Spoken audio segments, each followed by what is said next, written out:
Good morning. Good morning. Good morning.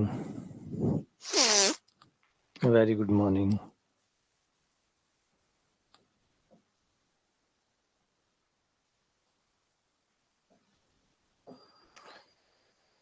तो हमने real analysis real number system में start कर दिया था बिंदु समुच्चय सिद्धांत पॉइंट सेट थ्योरी। और पॉइंट सेट थ्योरी में हमने कुछ बेसिक बातें जो है वो पढ़ ली थी। कुछ चीजें हमने पढ़ी थी।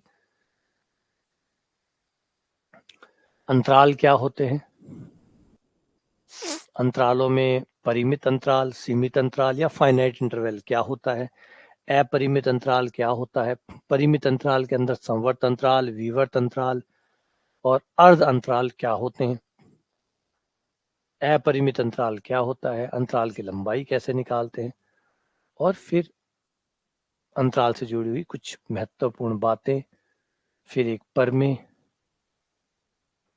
और उसके बाद में सामीप्य क्या होता है, पड़ोसी क्या होता है, और उसके बाद में डिलीटेड एनबीडी क्या होता है, और सामीप्य से जुड़े हुए कुछ परगुण। ये हमने अभी तक पढ़ लिया।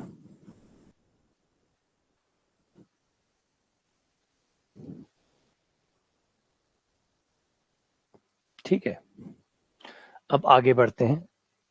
21 की जो थ्योरम है उनको साथ में कवर करते हुए आगे बढ़ेंगे। ये थ्योरम कहती है अगर कोई सामीप्य है, कोई किसी बिंदु का सामीप्य है, तो उसका अधिसमुच्चय मतलब उससे बड़ा समुच्चय भी उसका सामीप्य होगा। बिल्कुल होगा, क्योंकि अगर कोई बिंदु का सामीप्य है, कोई पड़ोसी है, सामीप्य एनबीडी है, तो उसको शामिल करने वाला या उसको कवर करने वाला वो भी अपने आप में एक सामीप्य ही होगा, है ना। जैसे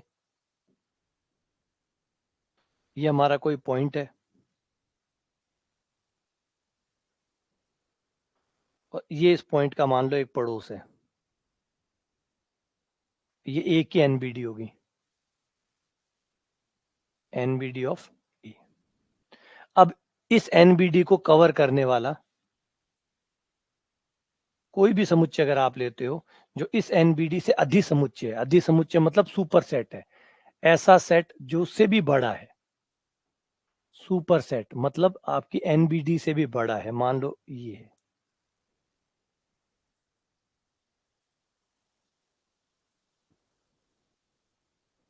एन डैश ए। तो यहां पर आपका एन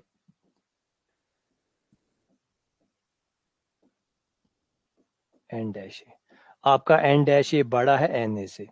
तो ये थ्योरम यही कहती है कि अगर अगर कोई एनबीडी है और एनबीडी को अपने अंदर शामिल करने वाला समुच्चय भी एक ही एक एनबीडी होगी, मतलब उससे बड़ा समुच्चय भी एनबीडी होगा। एनबीडी का हर बड़ा समुच्चय, अगर किसी समुच्चय ए की कोई सामीप्य है, कोई उसकी एनबीडी है ना, एनबीडी वर्ड ज्यादा छोटा रहेगा, बोलने में आसानी रहेगी, इसलिए हम उसको बोलेंगे। नाम में तीन है, सामीप्य, प्रतिवेश और एनबीडी। एनबीडी बोलने में बहुत छोटा होता है, इसलिए हम नॉर्मली एनबीडी का ही इस्तेमाल करते हैं। वैसे तीन वर्ड है, सामीप्य, प्रतिवेश और उसके बाद में हमारा एनबीडी।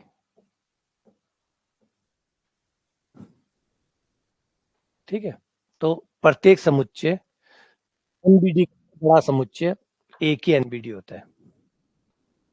दो सामीप्यों का इंटरसेक्शन, अगर ए के दो सामीप्य हैं, दो प्रतिवेश है, उनका इंटरसेक्शन ले तो वह भी एक ए का सामीप्य ही होगा। ए के सामीप्यों का इंटरसेक्शन भी एक सामीप्य होता है, बिल्कुल होता है। एग्जाम्पल के तौर पे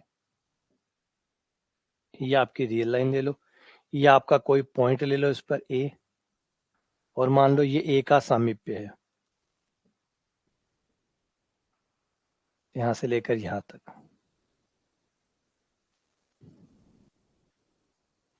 ये ए का कोई सामीप्य है, इसका नाम रख लेते हैं N1A।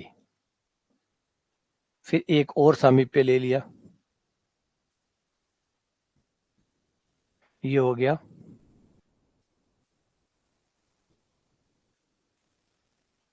दूसरा सामीप्य, इसका नाम ले लिया N2A।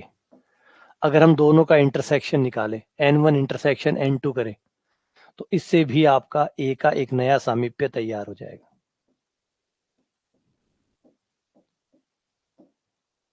तो ये भी एक सामीप्य होगा। देख सकते हो कि ये कौन होगा, ये वाला होगा।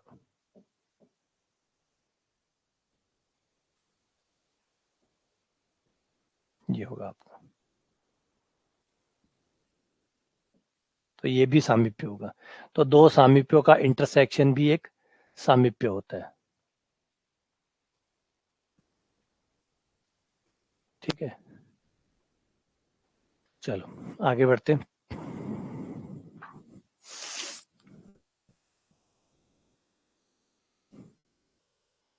ये एक प्रमेय है सामीप्य के ऊपर, बहुत सुंदर प्रमेय है, बहुत अच्छी है एग्जाम, लेकिन बहुत बहुत सुंदर प्रमेय है ये, बहुत बहुत बढ़िया लगते हैं मुझे। ये कहते हैं कि प्राकृत संख्याओं का समुच्चय n a का एक सामीप्य है यदि और केवल यदि ऐसा धन पूर्णांक n का अस्तित्व हो। आपका ये n कोई प्राकृत संख्याओं वाला नहीं है, नाम चेंज कर सकते हो। अगर n से प्रॉब्लम है तो आप कोई नाम a रख लो भाई, या एन ए रख लो, सामीप्य ऑफ a, वरना क्या कंफ्यूजन हो जाती है कई बार नामों में, है ना। मैं थोड़ा नाम चेंज कर देता हूँ, वरना नॉर्मली n का नाम देख के हमारा दिमाग आता है कि नेचुरल नंबरों की बात चल रही है। नेचुरल नंबरों की बात नहीं है, कोई समुच्चय जिसका नाम है एन ए, वह सामीप्य कहलाएगा। एन ए नाम रख लो, एन ए का सामीप्य कहलाता है यदि, यदि बहुत बहुत सुंदर परिभाषा है। और यदि और केवल यदि, इसका मतलब ये बात दोनों साइड से सत्य है, दोनों साइड से ये बात सत्य है, दोनों साइड से ये बात सत्य है। जब भी एनबीडी होगी, जब भी कोई ए का सामीप्य बनेगा या सामीप्य बन रहा है, तो सामीप्य बनेगा तो सत्य होगा, सत्य है तो सामीप्य बनेगा।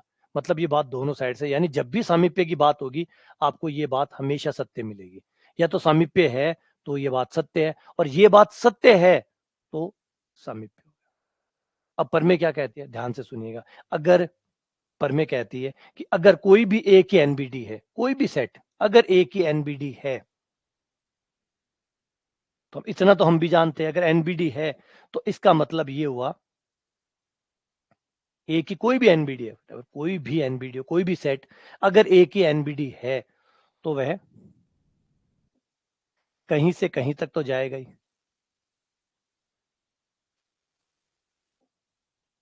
ये हो गया आपका एनबीडी ऑफ ए।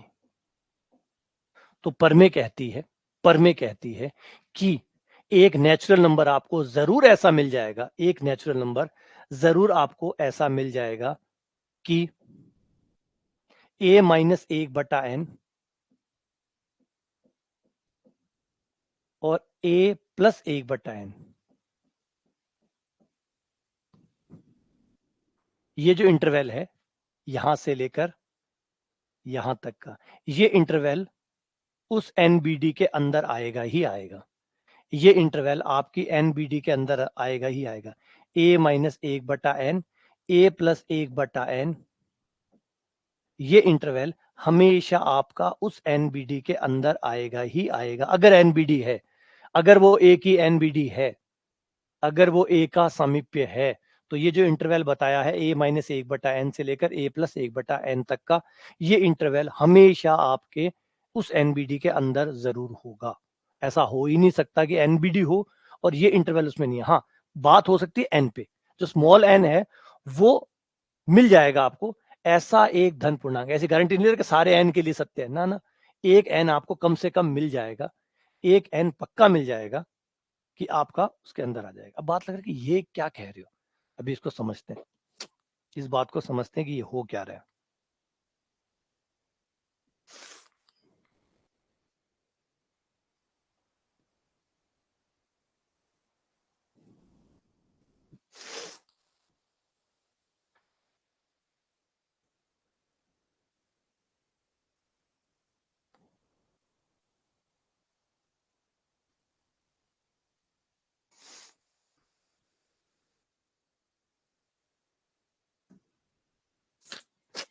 इस कहानी को जो है ना, ये वाली जो परिभाषा अभी जो मैंने की है, उसको समझो कि एन का ऐसा क्या है।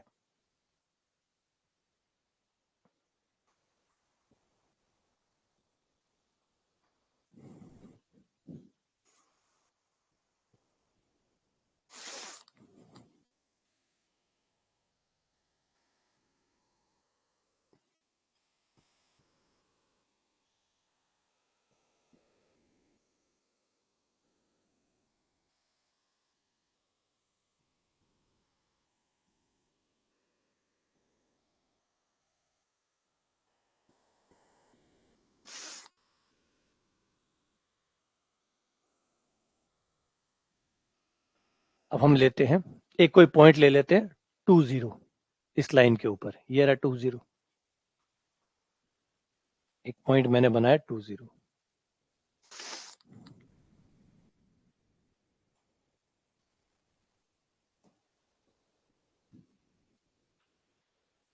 ये रहा मेरा पॉइंट।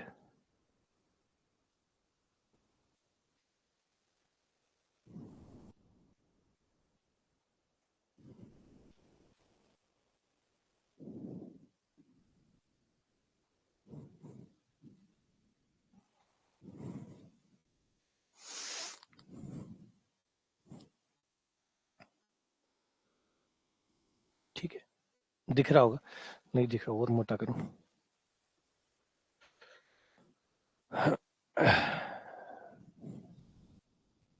अब जो इंटरवल की हम बात कर रहे हैं उसको समझो कि उसमें क्या कमाल की बात है। जो इंटरवल अभी हम बात कर रहे हैं उस इंटरवल का क्या महत्व है।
हम्म।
ठीक है, अब ये यहाँ दिख जाएगा, थोड़ा डार्क कर देता हूँ उसको।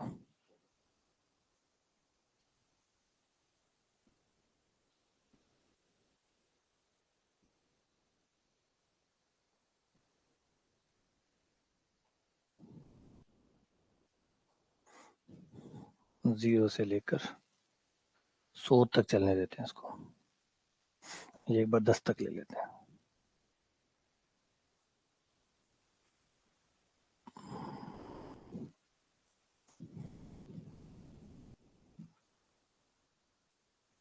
ठीक है। अब इसे देखो, ये वाला, ये जो मैंने बनाया है, अब ये जो बन रहा है ये पॉइंट है, ये आपका इंटरवल है, यहां से शुरू हो रहा है 2-1/n से लेकर 2+1/n तक, 2-1/n से लेकर 2+1/n तक। जब आपने n का मान 1 रखा, जब आप शुरुआत करेंगे n के मान 1 से,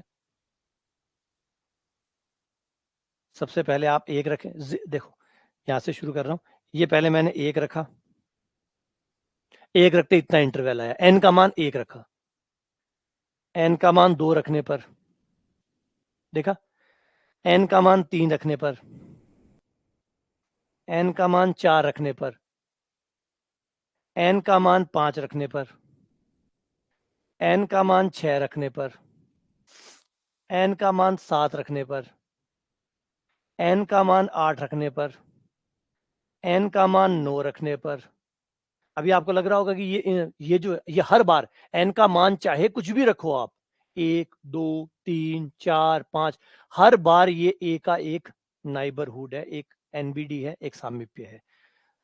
आंखों की नजर से थोड़ा छोटा हो गया होगा इसलिए दिख नहीं रहा, एक्चुअली ये रहा।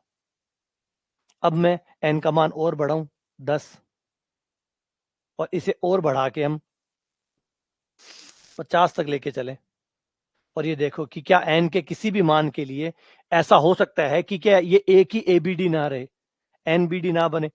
आगे बढ़ते हैं, 11, 12, 13, 14, हो क्या रहा है, सिर्फ इसकी लंबाई कम हो रही है, सिर्फ इसकी लंबाई कम हो रही है, देखो सिर्फ इसकी लंबाई जो है वो कम हो रही है, ये देखो एन का मान बढ़ाने से। लेकिन हर बार, हाँ ये बात ठीक है, छोटी एनबीडी बन रही होगी, छोटी बन रही होगी, लेकिन हमने कौन सा ये कहा कि बड़ी एनबीडी बनाओ, हमने तो यही कहा बस एनबीडी। हम ये कह रहे हैं कि ये जो है a-1/n से लेकर a+1/n तक, आपका n का मान आप कुछ भी रखो, ये हर n के मान के लिए आपकी एक एनबीडी ही बनेगी, हर बार आपकी एक एनबीडी बनेगी, चाहे n का मान कुछ भी हो। और ये और चेक करने को मिल रहा है कि n का मान बढ़ने के साथ साथ ये छोटी एनबीडी बना रहा है, एनबीडी बना रहा है, छोटी बना रहा है, लेकिन एनबीडी बन रही है, एनबीडी छोटी बन रही है लेकिन बन रही है, हर बार एक एनबीडी ही बनती है जिसके अंदर ए आएगा, जिसके अंदर आपका पॉइंट आता ही आता है। एन का मान मैं ले गया 50 तक, अभी भी एनबीडी है, चलो इसके मान को बढ़ा के हम 100 करते हैं,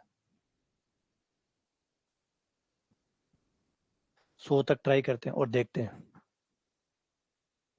ये देखो, एन का मान कम करने पर एनबीडी बड़ी हो जाएगी, एन का मान बड़ा करने पर एनबीडी छोटी हो जाएगी। लेकिन बात यह है कि क्या ऐसा होगा कि एनबीडी ना बने?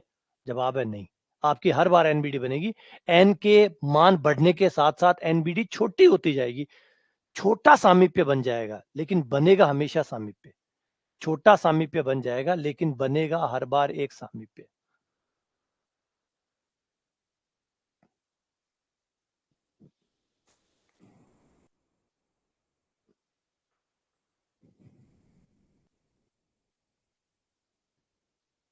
बनेगा आपका हर बार एक सामीप्य, छोटा बनेगा, बहुत छोटा बनेगा, बहुत छोटा बनेगा, लेकिन नहीं बनेगा ऐसा नहीं है।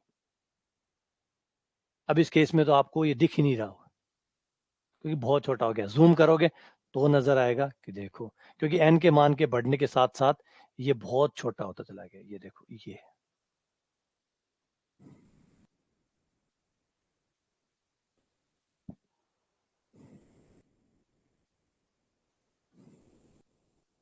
समझ में आ रही है बात? तो इसका मतलब है एन का मान चाहे कुछ भी रखो, ये हमेशा एनबीडी है, हमेशा। एन बराबर 1, 2, 3, 4, 5, 6, परमे का एक हिस्सा तो प्रूफ हो गया कि ये हमेशा एनबीडी होगा। अब दूसरी बात कि हर एनबीडी के अंदर ये होगा, अब ये दिखाओ कि हर एनबीडी के अंदर ये होगा, आप चाहे कोई भी एनबीडी ले लो, हर एनबीडी के अंदर ये बंदा विद्यमान होगा। आ जाओ अब उसको और दिखाते हैं कि हर एनबीडी में ये बंदा शामिल है। आप कोई भी एनबीडी बनाओ, आप चाहे कोई भी एनबीडी बनाओ, ये हर एनबीडी का हिस्सा होगा। रुक जा भाई, रुक जा।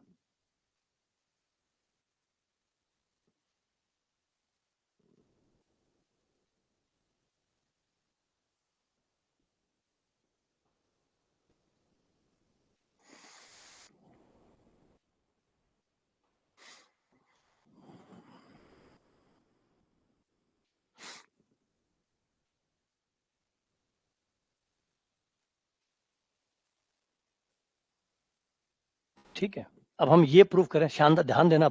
अब तो ये प्रूफ हो गया कि एन के हर मान के लिए एक एनबीडी है।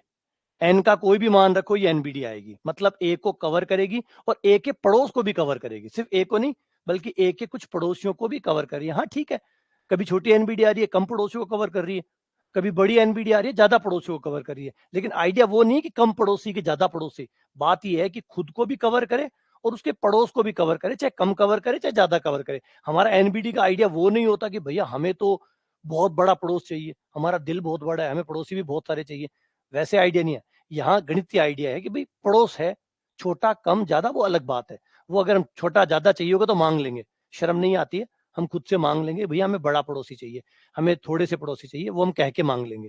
लेकिन फिलहाल पड़ोस की परिभाषा ये है कि भाई उसका खुद भी शामिल हो और उसके पड़ोसी भी थोड़े ज्यादा कम ज्यादा जो भी हो वो आने चाहिए।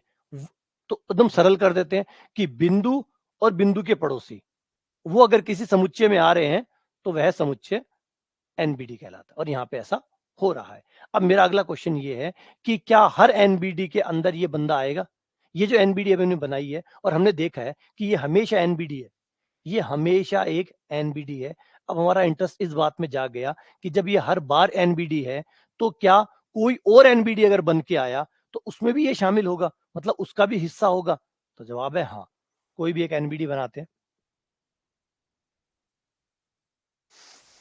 मान लो चलते हैं, एक एनबीडी दो है, दो की एक एनबीडी बन जाएगी 0 से लेकर 5 तक, 0 से लेकर 5 तक, या 0 से लेकर 3 तक, या 1 से लेकर 3 तक, या फिर थोड़ी छोटी ले लेते हैं, थोड़ी छोटी लेते हैं तो 1.9 से लेकर इधर 1.9 से लेकर 2.1 तक एक एनबीडी होगी, 1.9 से लेकर 2.1 तक।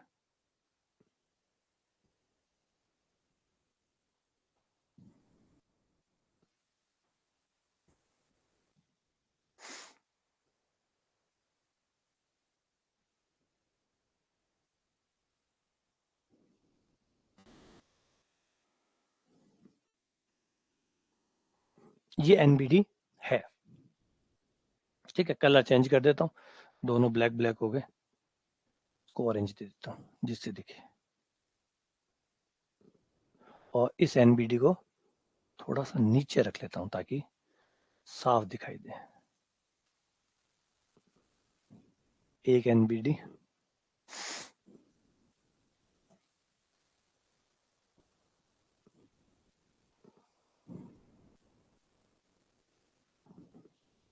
ये लो, अब दोनों एनबीडी साथ में दिख रही है आपको, दिख रही है? अब आप देख पा रहे हो कि हर एनबीडी के अंदर आपकी ये एनबीडी शामिल है, हर एनबीडी के अंदर। मैं इसको छोटा भी करूंगा, अभी देखो अभी बाहर निकल जाएगी, अभी बाहर निकल गई, अभी आपकी जो एनबीडी है ये बाहर निकल गई, थोड़ा सा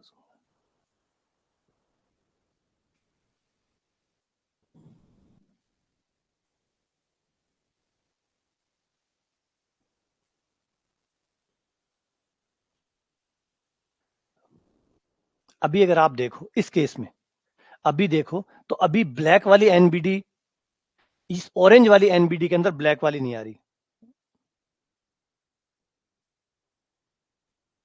हाँ, अब दिख जाएगी। अभी देखो ऑरेंज वाली के अंदर ब्लैक वाली नहीं आ रही है, ये लग रहा है ब्लैक वाली के अंदर ऑरेंज वाली आ रही है, जबकि हमने कहा था कि ये जो ब्लैक वाली है वो हर ऑरेंज वाली एनबीडी के अंदर आएगी ही आएगी। हाँ, एन का मान चलाना पड़ेगा, एन का मान आपको बदलना पड़ेगा, कोई ना कोई एन आपको मिल जाएगा, वो एन लेने के बाद में आपकी ब्लैक वाली एनबीडी इस ऑरेंज वाली एनबीडी के अंदर आएगी ही आएगी, यानी कोई ना कोई एन आपको मिलेगा। परमे के हवाले से कह रहा हूँ, परमे ने ये नहीं कहा था, वो पढ़ाया भी था मैंने, परमे ये नहीं कह रही हर एन के लिए ये एनबीडी हमेशा अंदर आएगी, नहीं, आप कोई भी एनबीडी अपने हिसाब से ढूंढ के ले आइए, हर एनबीडी के अंदर जो भी आप लाएंगे, जैसी भी आप लाएंगे, हर एनबीडी के अंदर आपकी ये वाली जो एनबीडी है ब्लैक वाली -a-1/n से लेकर a+1/n तक की जो ये एनबीडी है, ये एनबीडी आपके हर एनबीडी के अंदर पहुंच ही जाएगी, उसका सबसेट बन जाएगी। बस एन का मान चूज करना होगा, प्रॉपर एन का मान लेना होगा। हाँ, चिंता मत करो, एन मिलेगा, इसकी गारंटी है, एक एन पक्का मिलेगा। जैसे अभी देखो, अभी ये बाहर है, बाहर है, एन के मान को थोड़ा सा 9 लिया मैंने, और अगर 9 से पीछे लूंगा तो ये देखो ये और बाहर बड़ी हो रही है। ब्लैक वाली को ऑरेंज वाली के अंदर आना है, तो एन का मान 6 लिया, नहीं बैठा। 7 लिया, नहीं बैठा। 9 लिया, नहीं बैठा। 10 लिया,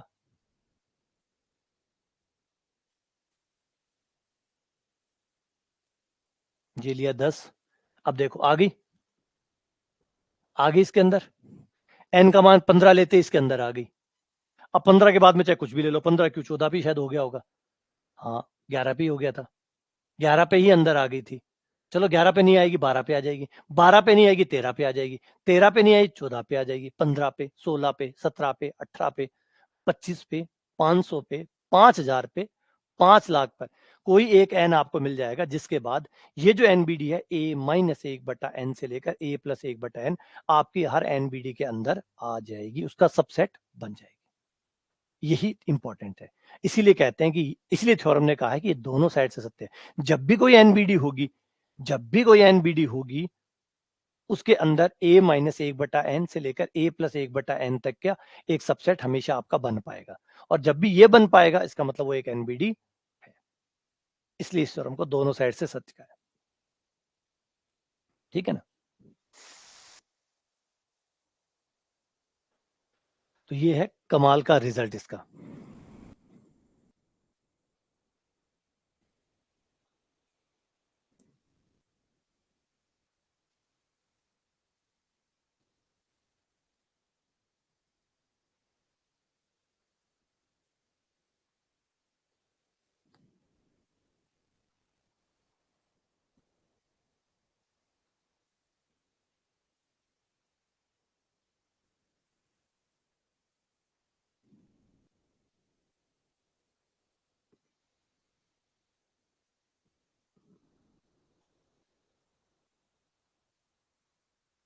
आज डेट क्या है, 12 आज की, ठीक है।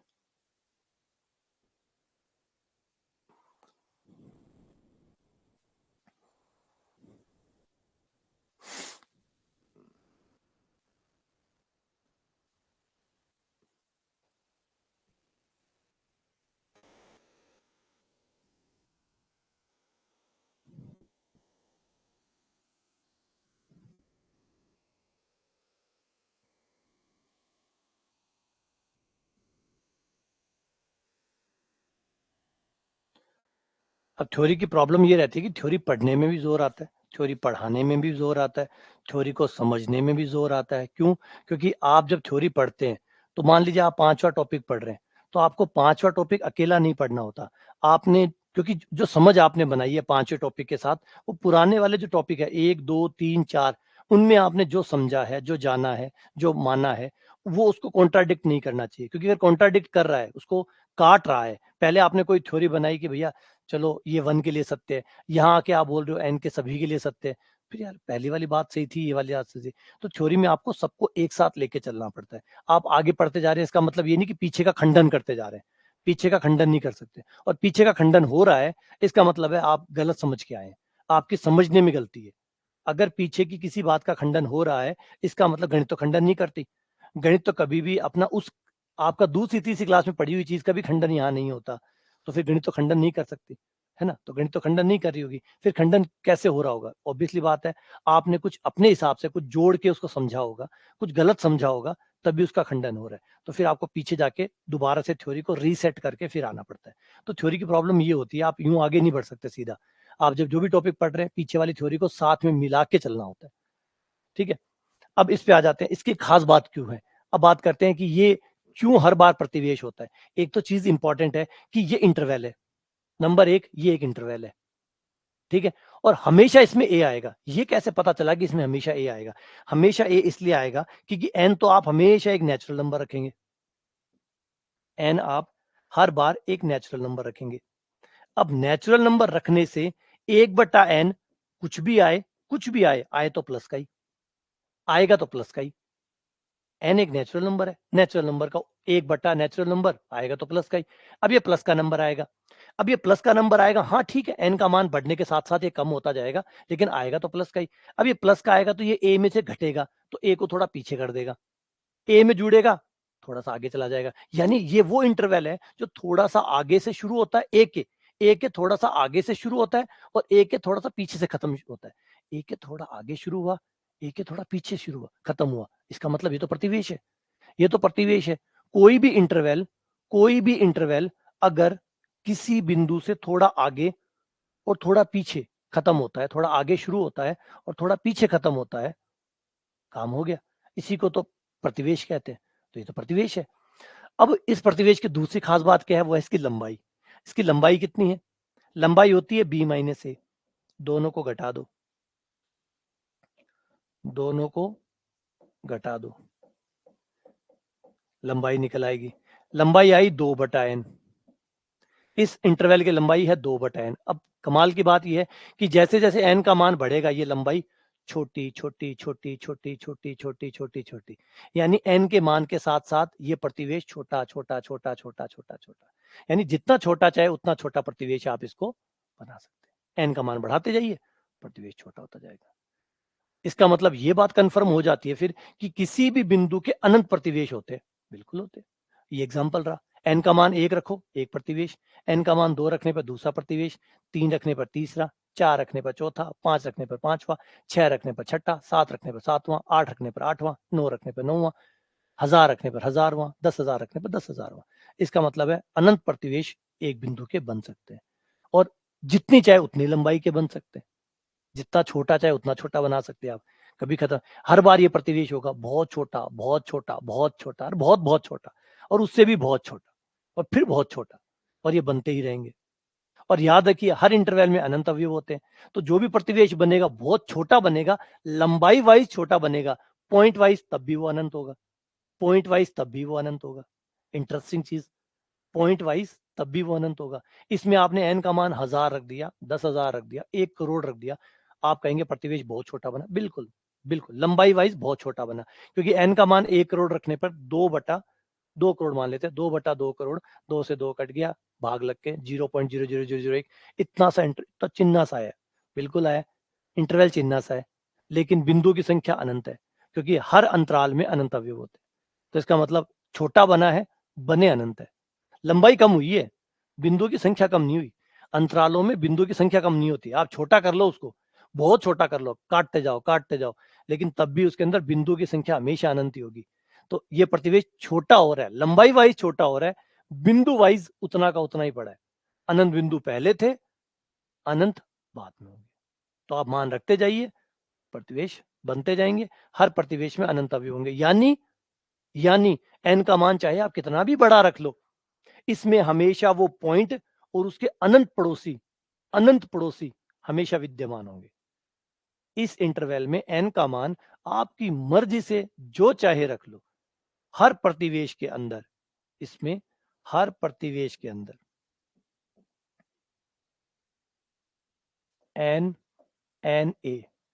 n का मान नेचुरल नंबरों से लेना है। n का मान जो चाहे रख लेना, जो चाहे। ये हमेशा ए का एक प्रतिवेश होगा और इसमें हमेशा खुद ए शामिल होगा और ए के अनंत पड़ोसी शामिल होंगे। लंबाई वाइज ये छोटा हो सकता है। सोचो, कमाल का आइडिया, सोचो, मतलब बूम।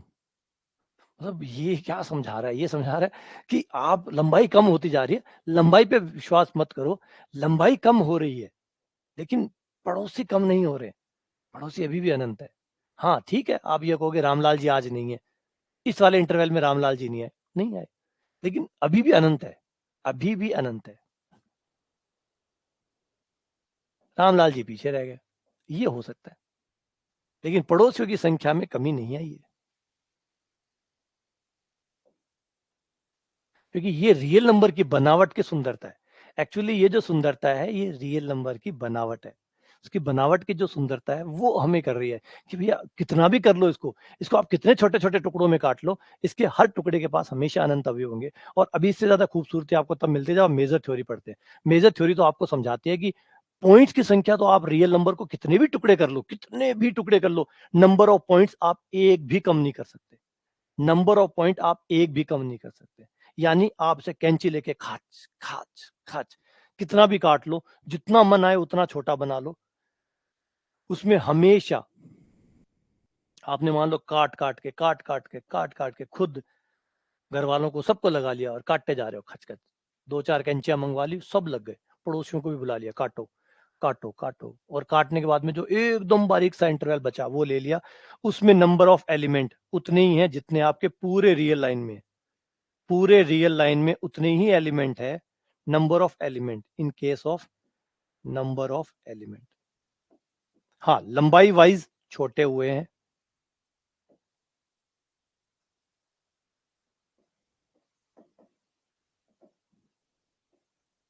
इतनी ज्यादा सघनता है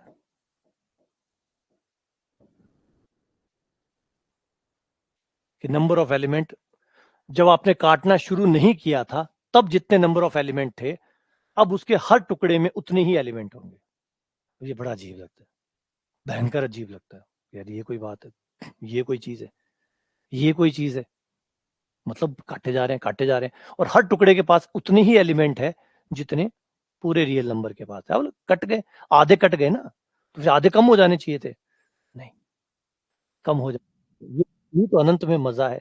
अनंत में आप इतने, आप दानवीर करण बन सकते हैं, आपकी संपत्ति में रत्ती भर भी फर्क नहीं आएगा। मान लीजिए आपके पास अनंत रुपए हैं, आपके पास अनंत रुपए हैं और आप किसी गरीब पे खुश हो गए, कोई गरीब आपको मिला और आप खुश हो गए, बोला ठीक चल, मेरी संपत्ति का आधा हिस्सा तू रख ले, और आपने उसे एक चेक काट के दिया कि मेरी संपत्ति जितनी भी है अनंत है, उसका आधा इसका, अनंत बट्टा 2 इसको मैंने दे दिया। अब उसके खाते में कितने गए? अनंत। और मेरे खाते में कितने बचे? अनंत। यानी मैंने उसको आधे पैसे दे दिए, अपने अपने आधे पैसे उसको दे दिए, मेरे पास अनंत रुपए हैं, मैंने आधे उसको दे दिए, ले कर मजे, तू गरीब नहीं रहा, आज से तो मेरे बराबर का हो गया, आधे पैसे तेरे। अब उसके बावजूद भी मुझे कोई नुकसान नहीं है, क्योंकि अनंत बटा 2 अनंत, मेरे पैसे फिर उतने के उतने। फिर मैं आगे गया, किसी और को मिला, फिर मैंने उससे अपनी तिहाई संपत्ति उसको दे दी, अपनी तिहाई उसको दे दी, ले तो तिहाई रख, जा मौज कर, अब तुझे कमाना नहीं पड़ेगा। मेरी संपत्ति कितनी कितनी बची? अनंत का अनंत बटा 3 मैंने दे दिया, बांट दिया, मेरी संपत्ति बची 2 अनंत बटा 3, और 2 अनंत बटा 3 अभी भी कितना है? अनंत। यानी अनंत वो कंसेप्ट है जिसको बांटने के बावजूद भी वो कम नहीं होता, जैसे कहते हैं प्रेम, ज्ञान, ये बांटने से कम नहीं होता, बस वही है अनंत कंसेप्ट, कुछ प्रेम और ज्ञान जैसा है, बांटो जितना चाहे बांटो। अब ज्ञान है, कोई अपना आधा ज्ञान निकाल के किसी को दे दे, तो मेरा ज्ञान का क्या हुआ? कम हो गया? नहीं हो सकता है। अगर मैं अपना आधा ज्ञान या पूरा ज्ञान निकाल के किसी को दे दूं, जो आपको दे रहा हूं, अब क्या मेरा कम हो गया? नहीं। कुछ चीजें ऐसी है जो कम नहीं होती, असर नहीं पड़ता, अनंत उसमें से एक चीज है, वो कम नहीं होता। सेम ऐसे ही पॉइंट्स ऑफ रियल लाइन पे भी पॉइंट इतने हैं कि अगर आपने बांट भी दिए, टुकड़े टुकड़े टुकड़े टुकड़े कर दिए, तो भी आपके नंबर ऑफ पॉइंट्स हमेशा इक्वल ही रहते हैं, हमेशा उतने ही रहते हैं, वो कम ज्यादा नहीं होते, वो बदलते ही नहीं है। तो बड़ा इंपॉर्टेंट कंसेप्ट है ये। आगे बुक आती है मेजर थ्योरी करके, मेजर थ्योरी करके एक बुक आती है, जिसमें आप बाकायदा प्रूफ भी करते हैं इस बात को, बड़ी सुंदर प्रूफ आता है उसमें, जिसमें आप ये प्रूफ करते हैं कि क्यों नहीं कम पड़ते, क्यों नहीं आप काटने के बाद, ये जो उसका एक प्रूफ है कि रियल लाइन के पास हम दिखाते हैं, बाकायदा प्रूफ करते हैं, ये कोई मजाक नहीं कर रहा हूं मैं, कहीं आपको लगे कि ऐसे गुरुजी ऐसे कर रहे हैं, काटने के बाद में तो आधे होने ही होने। अनंत से तो आपको समझ में आ गया होगा कि आधा पर्दा का कोई फर्क पड़ ही नहीं रहा है यहाँ पे, और आपको रियल नंबरों में भी समझ में आ जाएगा कि जो आपका रियल नंबर है और आपका जो छोटा सा इंटरवल है, इतना छोटा सा, उसके पास एग्जैक्टली उतनी ही एलिमेंट है जितने रियल नंबर के पास है। रियल नंबर के पास भी बिंदु, हाँ लेंथ वाइज बात मत करो, लेंथ रियल नंबर की बड़ी है, क्योंकि आप जब काटते हैं, जब आप काटते हैं तो लंबाई कम होती है, लंबाई कम होती है, बिंदु कम नहीं होते। यही तो गलती है, हम सोचते हैं कि जब काट रहे हैं तो बिंदु भी कट रहे हैं, आधे बिंदु इधर गए, आधे इधर गए, जबकि नहीं, बिंदु कभी कम होते ही नहीं है, ठीक है ना, लेंथ कम हो गई है। तो ये है इंपॉर्टेंट थ्योरम, बहुत महत्वपूर्ण है। आ जाओ आगे बढ़ते हैं। समुच्चय का सीमा बिंदु, ओ लिमिट पॉइंट, जबरदस्त बिंदु, सीमा बिंदु। देखिए दो चीज होती है, एक होती है लिमिट, लिमिट को अलग रखिएगा, लिमिट पॉइंट को अलग रखिएगा। दोनों का नाम वाइज दोनों ठीक ठाक एक जैसे लगते हैं, लेकिन दोनों अलग अलग होते हैं। लिमिट पॉइंट समुच्चय का आइडिया है। जब आप एक समुच्चय लेते हैं तो उसका लिमिट पॉइंट होगा नहीं होगा उस पर चर्चा होती है, समुच्चय का आइडिया है। ये समुच्चय से जुड़ा हुआ विचार है, क्योंकि लिमिट जो है वो अनुक्रम से जुड़ा हुआ विचार है। जो लिमिट है वो अनुक्रम का विचार है, मतलब जब अनुक्रम होगा तो लिमिट आएगा। तो पहले आप अनुक्रम लेके आइए, सीक्वेंस लेके आइए, उसके बाद में लिमिट आएगी। तो फिलहाल हम अनुक्रम पढ़ नहीं रहे, जब हम सीक्वेंस एंड सीरीज पढ़ेंगे तब हमारा विचार आएगा लिमिट का। अभी लिमिट पॉइंट का विचार आएगा, है ना। लिमिट पॉइंट, अब लिमिट पॉइंट क्या है, कमाल की चीज है। बहुत सारी परिभाषाएं हैं, सब इक्विवेलेंट है। अभी एक दो परिभाषाएं और भी चलेंगी। अब ये क्या कह रहा है, अगर, अब थोड़ा सा यहाँ सुनना, यहाँ पे ध्यान देना, मन लगाना, अच्छे से समझना कि क्वेश्चन क्या कह रहा है, परिभाषा क्या कह रही है। कि माना एस कोई समुच्चय है आर का, एस आर का समुच्चय, कोई जरूरी नहीं है कि एस इंटरवल हो, क्योंकि कई कहा, गणित में हमेशा याद रखिए, गणित में कई बार लगता है गणित बोल नहीं रही इसका मतलब ये होगा, नहीं, नहीं बोल रही इसका मतलब उसका मतलब वो नहीं है। गणित बोल सकती है, जो चीज होती है वो खुल के बताएगी। अगर वो नहीं बता रही है तो समझ जाओ कि वो मना कर रही है, वो नहीं है, या ओपन है वो चीज, कुछ भी ले सकते हो आप, फ्री छूट है। तो गणित में शर्म शंका नहीं है, हम वो इंसान नहीं है, ये कोई इंसान नहीं है जिसको शर्म आ रही है, अंतराल बोलूंगा तो क्या पता अगला क्या समझेगा, नहीं, ऐसी फीलिंग यहाँ नहीं है। बोलना होता तो खुल के यहाँ बोल देता कि एस एक अंतराल है, बोल देता, नहीं बोला ना, इसका मतलब एस कुछ भी हो सकता है, आर का एक सबसेट है। अब सबसेट में सारे आते हैं, अंतराल भी आते हैं, बिना अंतराल भी आते हैं, कोई भी एक सबसेट है, खाली भी हो सकता है, कहीं नहीं कहा ना, तो खाली भी हो सकता है, भरा हुआ भी हो सकता है, अनंत भी हो सकता है, परिमित भी हो सकता है, कुछ भी हो सकता है। हाँ, बस इतना पता है कि रियल नंबरों से लेकर बनाया गया है, क्योंकि यहां लिखा हुआ है एस सबसेट है आर का, इसका मतलब है आर से लेकर एस को बनाया गया है, एस को बनाते टाइम आर से उधार लिया गया, बस इतना ही है। कितना उधार लिया है, कैसा उधार लिया, सारी संभावनाएं खुली, सब कुछ खुला है। उसके बाद में कह रहा है तब एक वास्तविक संख्या, तो एक वास्तविक संख्या ए जो है, एक वास्तविक संख्या, अब ये नहीं कहा कि वो एस का है, एस के अंदर है या बाहर है, अभी उसकी बात नहीं हुई है। इसने कहा कि एक वास्तविक संख्या है ए, वास्तविक संख्या इसका मतलब आर में वो कहीं ना कहीं है, एस में कहीं है, अभी इसका जिक्र नहीं किया गया, या कोई ये जिक्र नहीं किया गया कि ए एस में है या ए एस के बाहर है, नहीं कहा ना। तो हो सकता है ए एस के अंदर हो सकता है ए एस के बाहर हो, ओपन है, दोनों ही ओपन है, नहीं कहा इसका मतलब ओपन है, ये ओपन कंडीशन है, मतलब हो भी सकता है, नहीं भी हो सकता, आवश्यक रूप से अब ये सत्य नहीं है। क्योंकि गणित क्या करती है, जो चीज गलत होती है या जो चीज सही होती है उन दोनों को तो बताती है, लेकिन जो खुली बात होती है उसको क्या बताए, क्या बोले, जो खुली बात है उसके लिए क्या बोले, तो इसलिए वो कुछ नहीं बोलते, वो सिर्फ सही और गलत दो ही बातें बोलते हैं, उसके अलावा कोई चीज ओपन है मतलब कुछ भी हो सकता है, उसके बारे में वो कमेंट नहीं करती। लॉजिकल सब्जेक्ट है ना, जो चीज हाँ ना है उसके बारे में कमेंट थोड़ी करेगी, अगर कोई चीज हाँ है तो कमेंट करेगी, कोई चीज ना है तो कमेंट करेगी, लेकिन कोई चीज उसके बारे में कभी कमेंट नहीं करेगी जो कभी सही है और कभी गलत है। तो आगे चलते हैं, आगे ए जो है एक रियल नंबर है, वो समुच्चय एस का सीमा बिंदु कहलाता है, एस का कब कहलाता है, क्यों कहलाता है, यदि ए का प्रत्येक सामीप्य, आपने ए का कोई भी सामीप्य बनाया, ए का आपने कोई भी सामीप्य बनाया, छोटा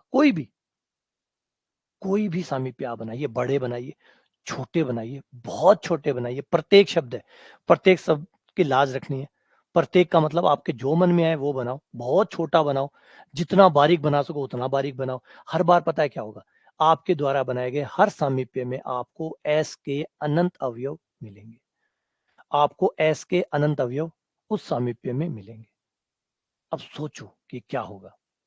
पहली बात तो एस के अनंत अवयव मिलेंगे, इसका मतलब एटलीस्ट एस के पास अनंत अवयव तो होने चाहिए, इसका मतलब किसी समुच्चय के पास अनंत अवयव है ही नहीं, किसी समुच्चय के पास अनंत अवयव है ही नहीं तो सीमा बिंदु तो नहीं बना सकता। क्योंकि यहाँ क्वेश्चन क्या, ए का हर सामीप्य में एस के अनंत अवयव उसमें डले हुए होंगे, इसका मतलब एस के पास अनंत है, तो जिसके पास अनंत नहीं है उसके पास सीमा बिंदु भी नहीं हो सकता, क्योंकि वो अनंत अवयव कहां से लाएगा बेचारा, जिसके पास अनंत अवयव है ही नहीं वो अनंत अवयव लाएगा कहां से। इसका मतलब कोई समुच्चय अगर सीमित है, अगर एस एक सीमित समुच्चय है तो उसका सीमा बिंदु हो ही नहीं सकता। तो पहले यहाँ पे इस परिभाषा से एक चीज रिजेक्ट होगी, यदि एस सीमित है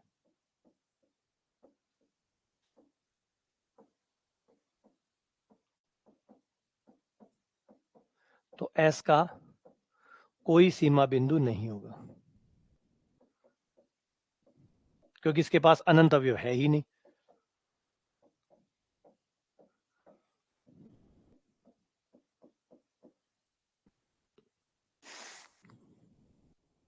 एस सीमित है तो एस का कोई सीमा बिंदु होगा ही नहीं। क्यों? क्योंकि सीमित बिंदु है बेचारा। अब 50 बिंदु लेके बैठा है तो ज्यादा से ज्यादा ए के सामीप्य में 50 ही तो डाल सकता है। अब ये कह रहा है कि ए के सामीप्य में एस के अनंत अवयव होने चाहिए, एस के अनंत अवयव उसमें होने चाहिए। एस के पास अनंत है ही नहीं बेचारे के पास, देगा कहां से? तो जब एस के पास अनंत अवयव है ही नहीं तो भैया रिजेक्ट।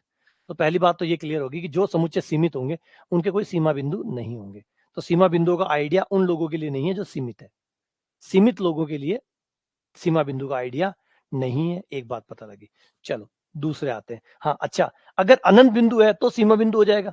अब ये क्वेश्चन बनता है कि अगर अनंत बिंदु हो गया, अगर अनंत बिंदु हो गए, एस के पास अनंत बिंदु हो गए तो क्या उसका सीमा बिंदु होगा? अब इस पे आगे चर्चा करते हैं। क्या कहा? नहीं, तब भी नहीं है, तब भी नहीं है। क्यों?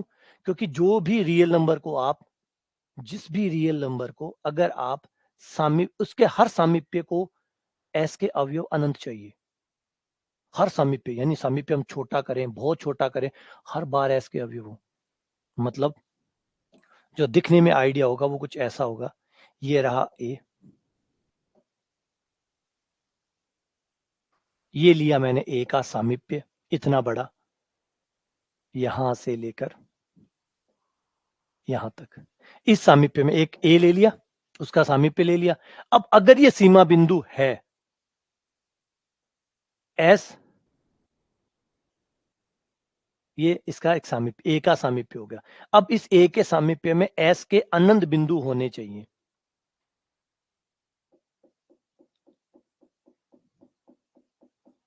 ये मैं बनाऊंगा तो 50-60 ही बनेंगे। ये जो पिंक कलर की डॉट बनाई है ये एस के बिंदु है, तो इस सामीप्य में ये अनंत बिंदु होने चाहिए। इस सामीप्य में एस के, मैं गिनती गिनूं तो गिनता ही रहूं, गिनता ही रहूं, गिनता ही रहूं।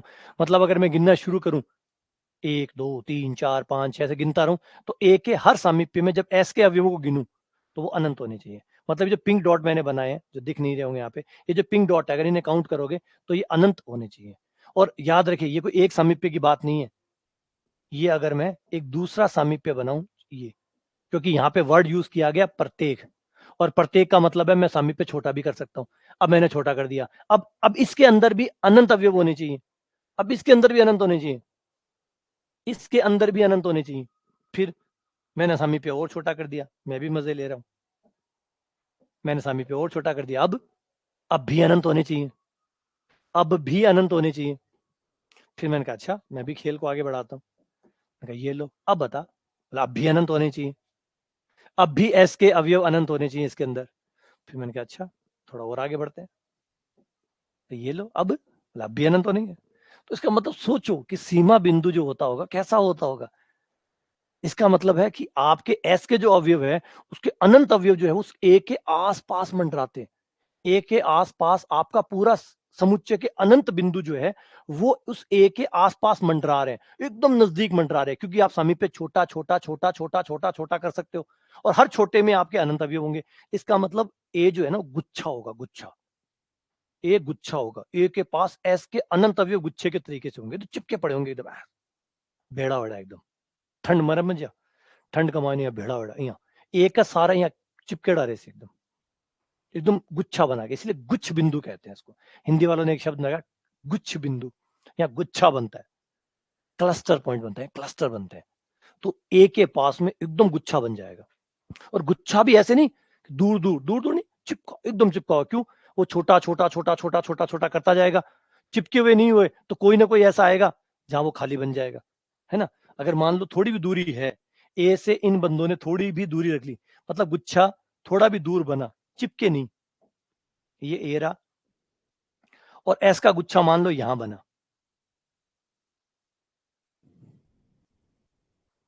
गुच्छा तो बना लेकिन मान लो यहां बना, तो ये कहेगा ये लो खाली, सरप्राइज, खाली बन गया, इसका मतलब सीमा बिंदु नहीं है, सीमा बिंदु नहीं है, देखो खाली बन गया। देखो ए जो है, ए के पास एस का, ए का ये बन गया, सामीप्य बन गया, लेकिन खाली है। कहाँ है एस, कहाँ है एस, बच गया। तो इसका मतलब है कि ये जो बिंदु है, जो एस के बिंदु हैं, वो दूर नहीं हो सकते और गैप नहीं हो सकता। ए के और एस के बिंदुओं के बीच में गैप नहीं हो सकता, क्योंकि अगर गैप हुआ, अगर जगह खाली मिली, तो इतने में तो हम प्रतिवेश बना डालेंगे, और जैसे प्रतिवेश बना डालेंगे वो खाली बन जाएगा, और खाली बन जाएगा इसका मतलब सीमा बिंदु नहीं हो सकता, तो बंदा फंस गया। तो ये होता है सीमा बिंदु, समझ लो सीमा बिंदु कितना टाइट। चलो इसको देखते हैं।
अब इसमें हम सारी बातों को समझने की कोशिश करते हैं कि बेचारा एक सीमित बिंदु जो है, एक जो सीमित बिंदु है, सीमित समुच्चय सीमा बिंदु बेचारा क्यों नहीं बना सकता,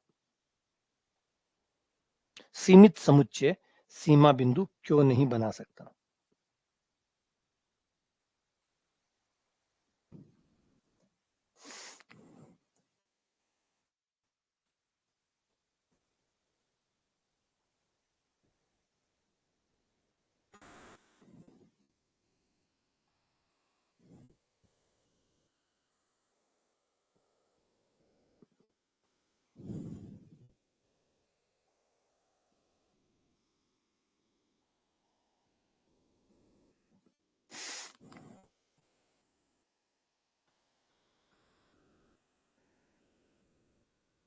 अब इस पॉइंट को देखिए,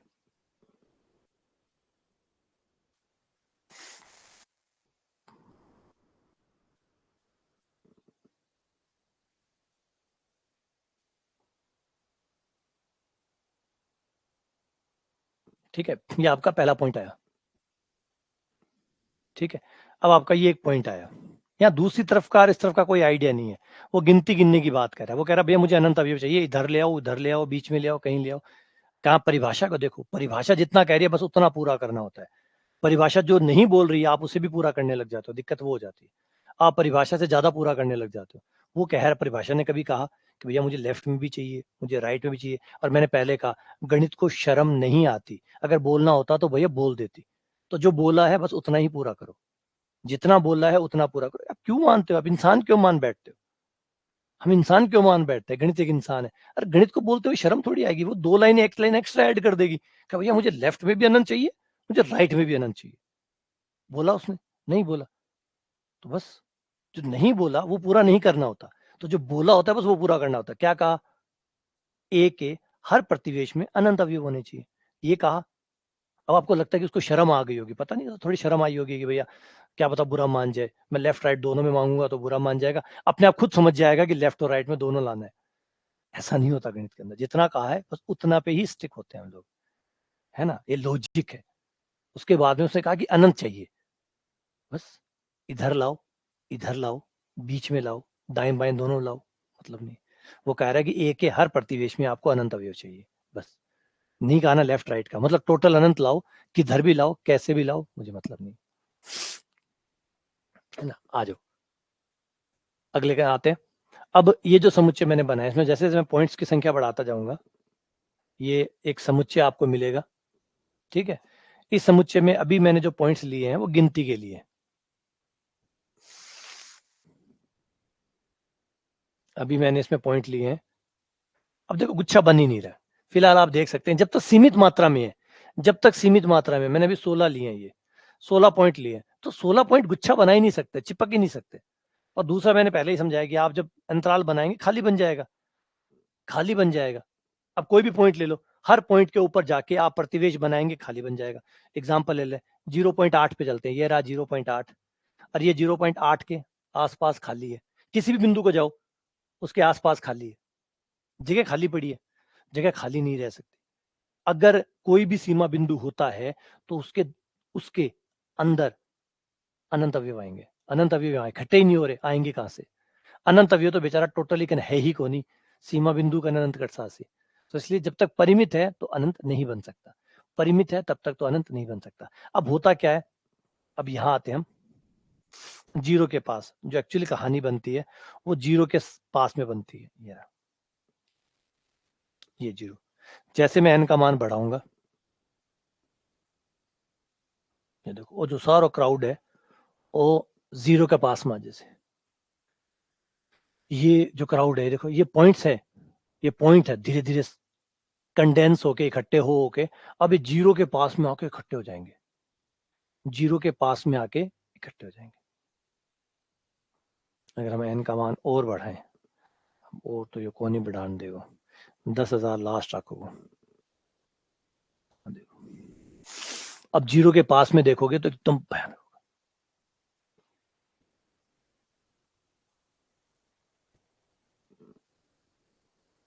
ये झुंड बन गया, जीरो के पास में एकदम झुंड आ गया।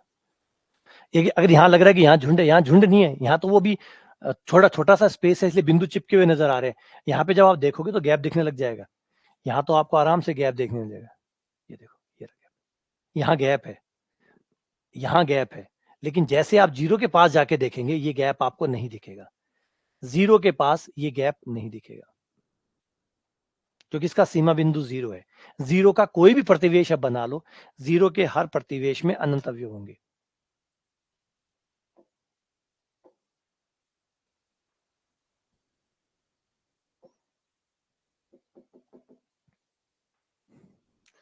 जीरो का चाहे कोई भी प्रतिवेश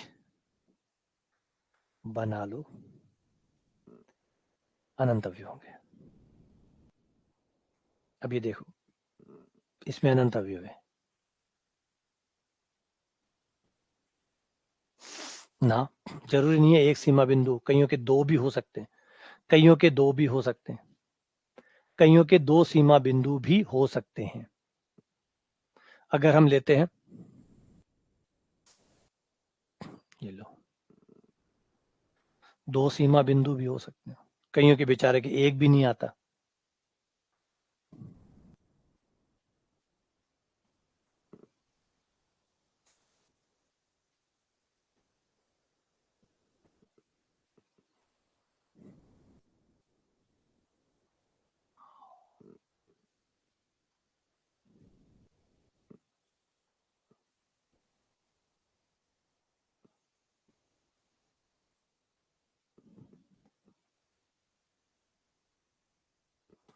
ये लो,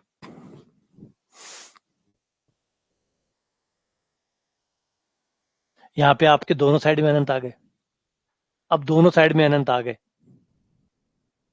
और कई बार गुच्छे अलग अलग बन जाएंगे।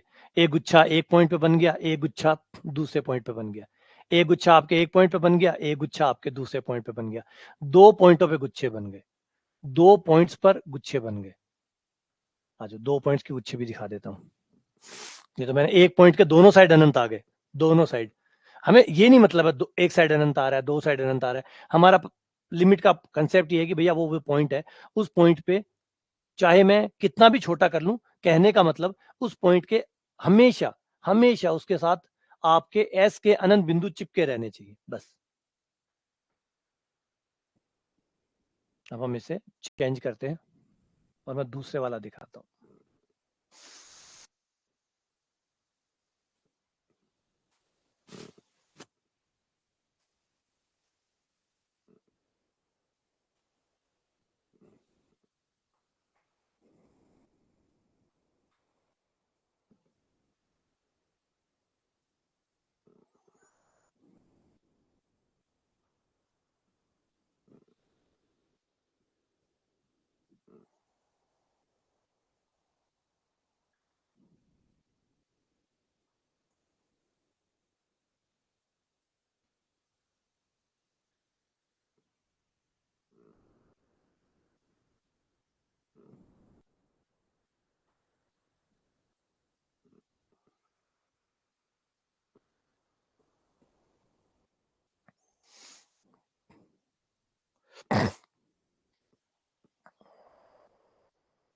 अब यहाँ पे आपके झुंड देखिए, यहाँ पे आपके जो झुंड बनेंगे वो 2 पॉइंट्स पे बनेंगे।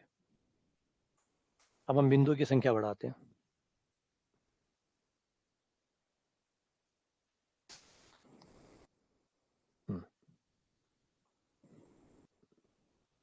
अब यहाँ पे क्या हुआ है, यहाँ पे आपके 2 झुंड बने हैं, 2 झुंड। एक झुंड बना है -1 पर,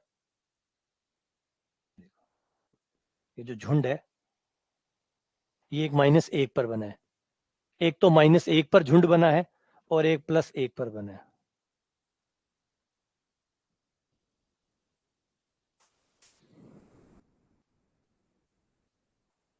ये 2 झुंड है, ये जो चिपके हुए पड़े हैं ना, ये एक है -1 पर और एक है +1 पर। एक तो -1 पर अनंत इकट्ठे हो गए, एक +1 पर।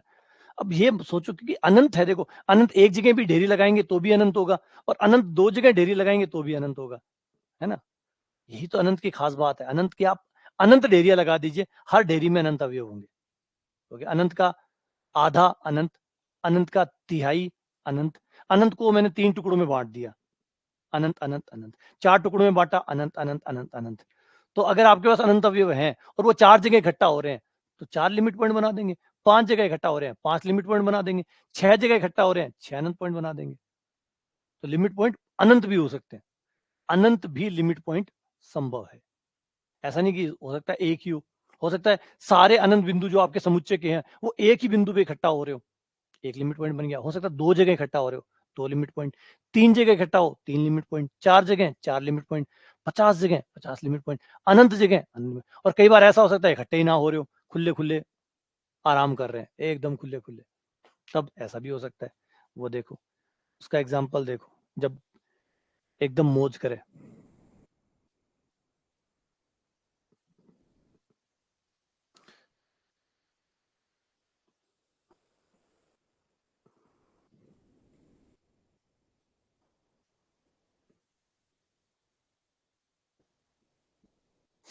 ये लो, इस केस को देखो,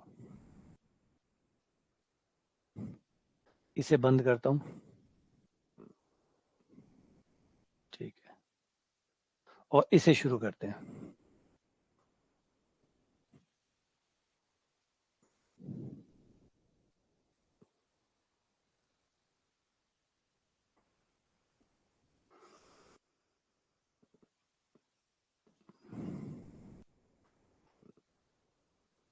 बस ठीक है, कम कर दिया भाई, अब तो काम कर।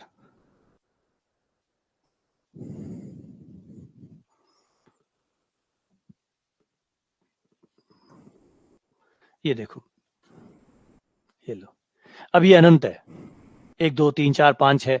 नेचुरल नंबर को देखिए, नेचुरल नंबर में अनंत अवयव है, 1 2 3 4, इकट्ठे ही नहीं होते कहीं पे, एक मत होते ही नहीं है, बिखरे पड़े 1 2 3। तो प्रॉब्लम ये कि अनंत होने के बावजूद भी कईयों के पास लिमिट पॉइंट नहीं होता। क्यों? क्योंकि अनंत पॉइंट तो है, इकट्ठे ही नहीं हो रहे। जैसे नेचुरल नंबर का एग्जांपल ले लो, नेचुरल नंबर के पास अनंत अवयव होते हैं, 1 2 3 4 5 6 होते हैं, लेकिन होते गैप में, सब इकट्ठे ही नहीं होते कहीं पे। कहीं पे ऐसी जगह पे होते ही नहीं कि जहां पे मिल के चलो आ जाओ, मिलते हैं, पार्टी करते हैं, वो कहानी इनमें नहीं है। तो ये पार्टी नहीं करते, अलग अलग अपने अपने घरों में रहते हैं, नहीं करते।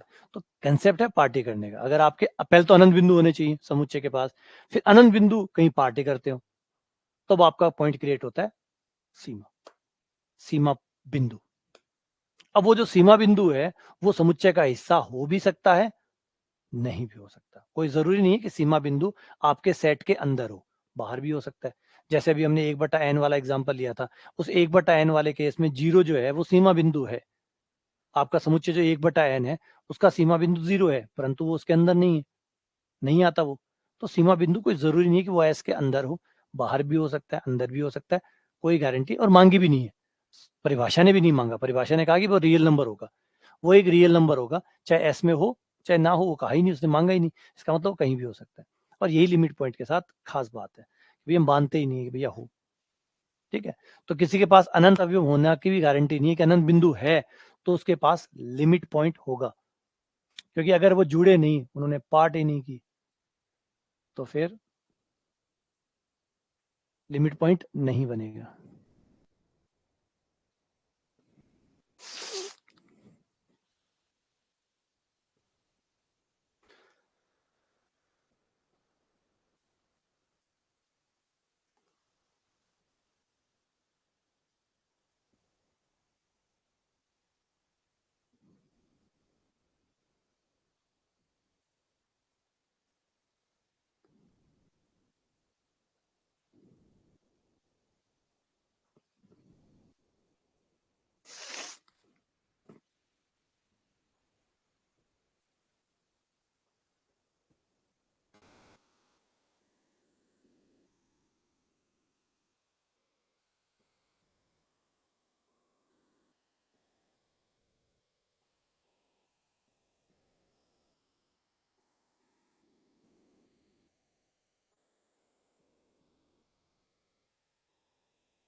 तो वापस आते हैं।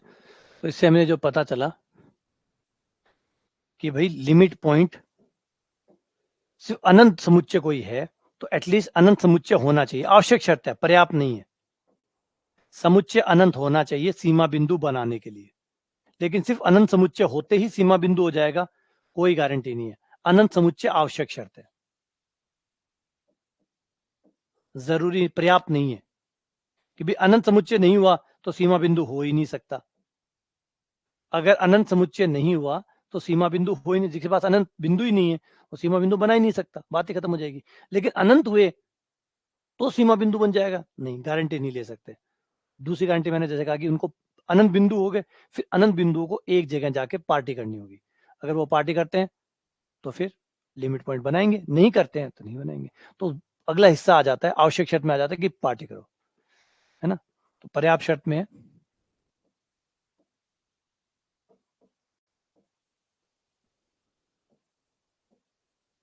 इकट्ठे हो, झुंड बनाए, जय माहेशमती करे, एक जगह पे आए, तलवारें निकालें और जय माहेशमती। जब तक ये नहीं करेंगे तब तक वो नहीं होगा, वो लिमिट पॉइंट नहीं बनेगा, है ना। अपने घर में अकेले अकेले पड़े रहें, जैसे नेचुरल नंबर पड़े रहते हैं, पूर्णांक पड़े रहते हैं, बिंदु दोनों के पास अनंत है, लेकिन जय माहेशमती नहीं करते, है ना।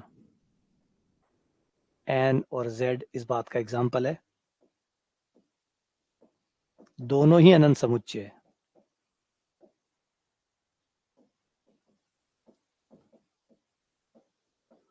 पर सीमा बिंदु नहीं है।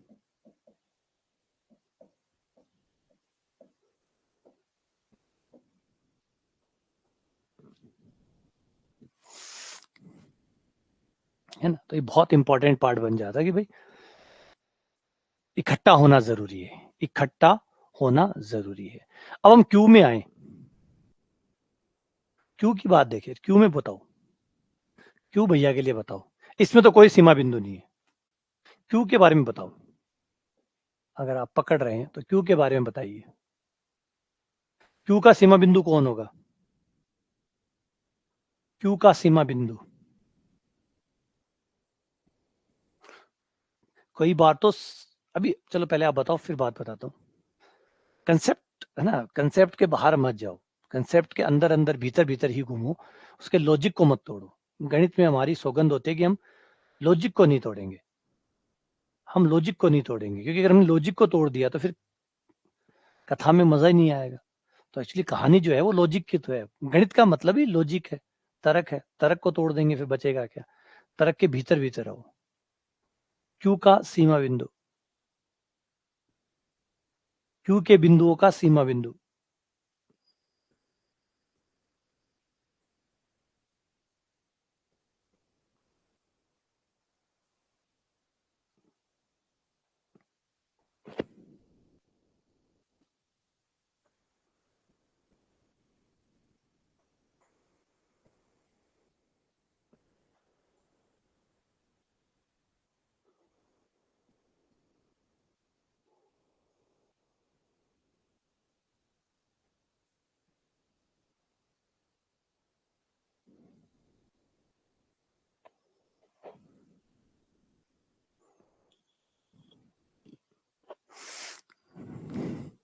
पूरा आर पूरा आर, पूरा आर सीमा बिंदु है। आर में कोई भी बिंदु ले लो, आर का हर सीमा, हर बिंदु क्यू का सीमा बिंदु है। आर का हर बिंदु क्यू का सीमा बिंदु है। क्यों?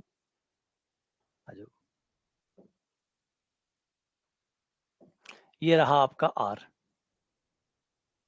ठीक है, ये आर है। इस आर में कोई भी पॉइंट लो, कोई भी पॉइंट जो मन में आए, मत सोचो कौन सा लिया, ये ले लिया, ले लिया, इसका ये प्रतिवेश बना लिया। अब इस प्रतिवेश में कितने क्यू हैं? कितने क्यू हैं इसमें? बोला अनंत। कैसे का अनंत है? सघनता प्रमेय कहती है, सघनता प्रमेय कहती है कि हर रियल नंबर के पास में अनंत परिमेय संख्याएं विद्यमान होती है। प्रत्येक रियल नंबर के पास अनंत परिमेय संख्याएं विद्यमान होती है।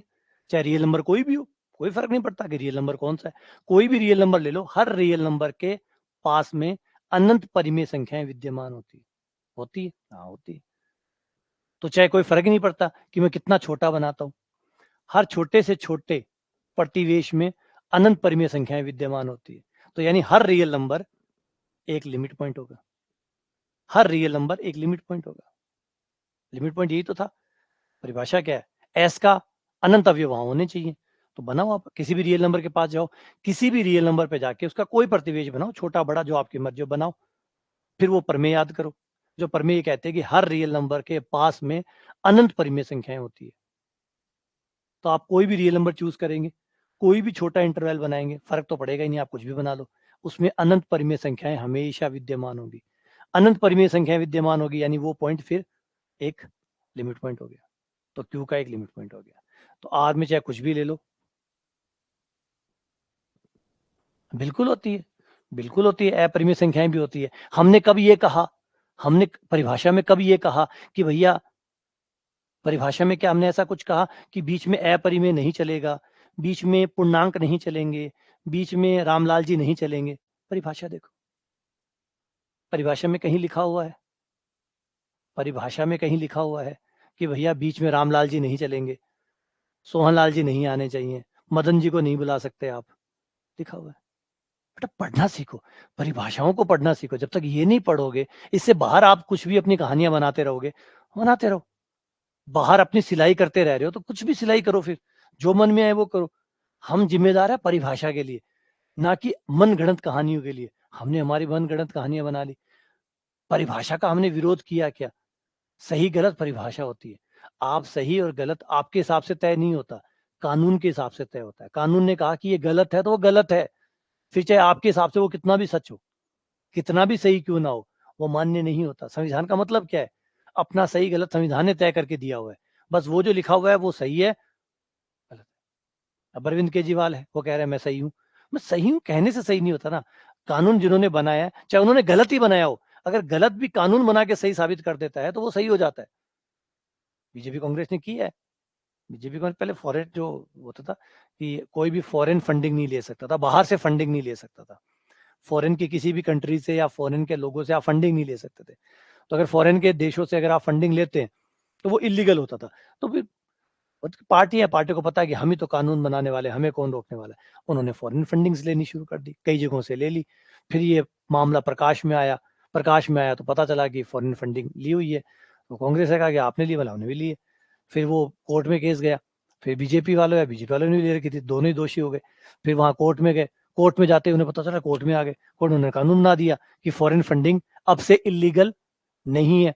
फिर इतने में कोर्ट में, फिर कोर्ट ने कहा कि कोई बात नहीं, अब आपने कानून बनाया कि इलीगल अब नहीं है, लेकिन आपने तो फॉरेन फंडिंग पहले ली है ना, और अगर पहले ली है उस हिसाब से तो आप दोषी हुए ना। भाई 2000 मान लीजिए 5 के अंदर आपने इमेंड किया है कि 2005 के बाद में फॉरेन फंडिंग इलीगल नहीं है, लेकिन 2005 से पहले तो है, आपने तो 2005 से पहले लिए, यहाँ तो आप इलीगल है। तो उन्होंने कहा ठीक है रुको एक बार, हमें 10 दिन का टाइम दो। वो दोबारा लोकसभा में गए, कानून चेंज कर दिया, जहां से कानून बना था 1950 से वहीं से चेंज कर दिया कि 1950 से ही फॉरेन फंडिंग जो इलीगल थी वो अब इलीगल नहीं मानी जाएगी, उसको लीगल माना जाएगा।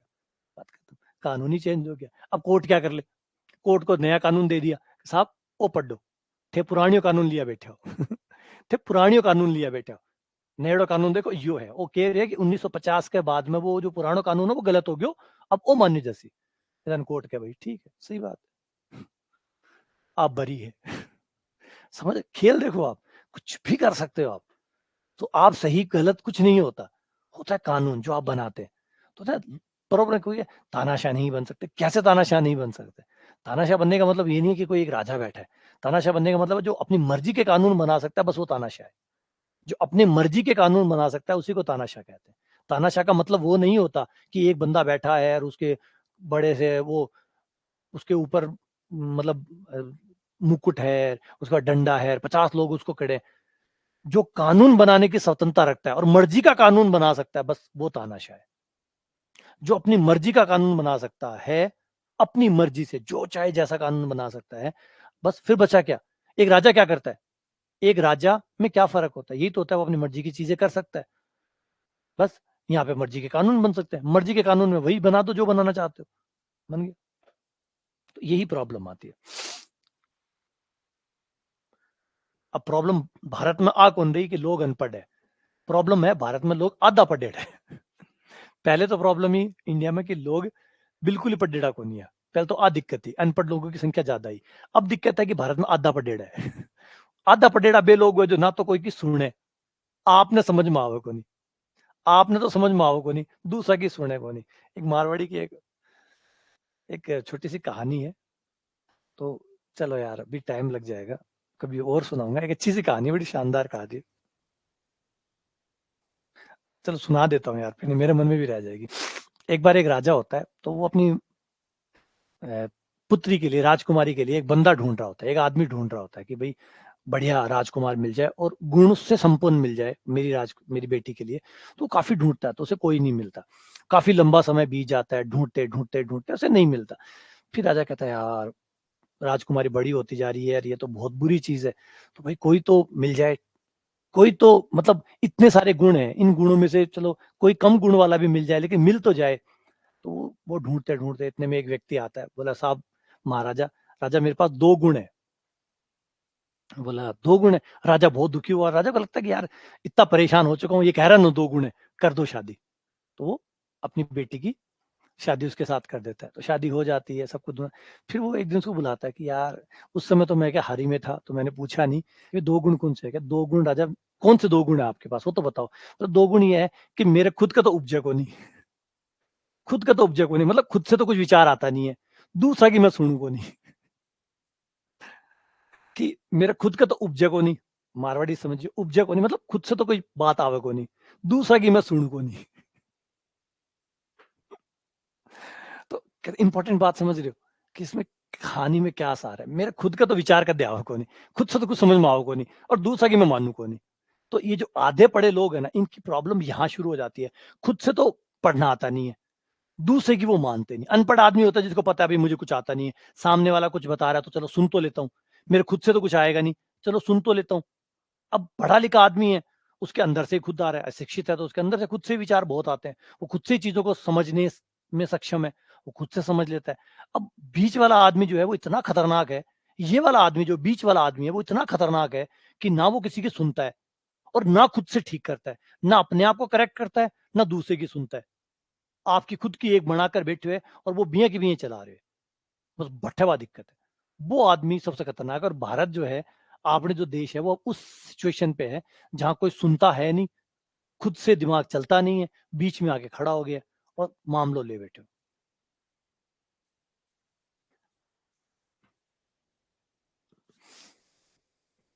चलो आ जाओ आगे बढ़ते हैं परमे पे।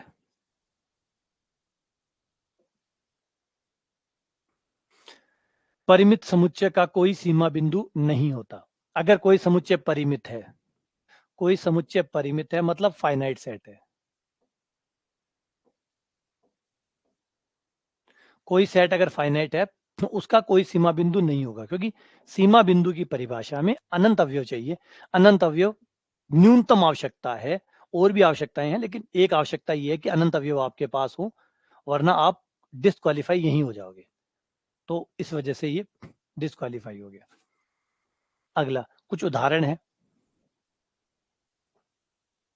समुच्चय एन का, जेड का और फाई का, इनका कोई सीमा बिंदु नहीं हो सकता। क्यों नहीं हो सकता? क्योंकि प्रॉब्लम है इनके बीच में गैप, इनके बीच का जो खाली स्थान है वो इनको परेशान करता है। इनके बीच में खाली स्थान है, अनंत तो है, इकट्ठे नहीं है। जैसे तारों को देखे तो तारे अनंत है और शायद बहुत ज्यादा होंगे, लेकिन वो तारे इकट्ठे नहीं हो रहे एक जगह। एक जगह इकट्ठे नहीं होंगे तो सीमा बिंदु बनेगा नहीं, वो गुच्छा नहीं बनेगा, है ना, गुच्छ पॉइंट नहीं बनेगा, गुच्छा नहीं बनेगा, तो वो नहीं आएगा, है ना। तो फाई के पास है ही नहीं, बेचारे के पास अनंत बिंदु लाएगा कहां से? यहाँ पे शर्त है अनंत बिंदु की, तो अनंत बिंदु उसके पास होंगे नहीं। अगला, प्रत्येक वास्तविक संख्या क्यू का सीमा बिंदु होता है। जवाब है 10। वो हर रियल नंबर क्यू का एक सीमा बिंदु होता है, क्यू का हर रियल नंबर Q का एक सीमा बिंदु होता है। अगला, विवर्त अंतराल ए बी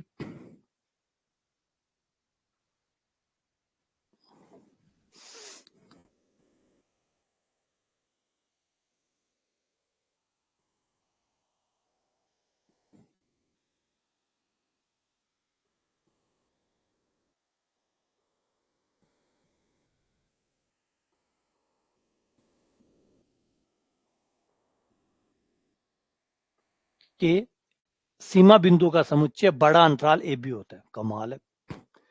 ये जो तीसरा कथन है इसको दोबारा पढ़ो कि अगर कोई विवर्त अंतराल है तो उसके सीमा बिंदु का, अगर ये समुच्चय हमारा इंटरवल ए से लेकर बी तक जिसमें ए और बी शामिल नहीं है, तो इसके सीमा बिंदु का समुच्चय जब आप निकालोगे तो बड़ा अंतराल ए बी आएगा।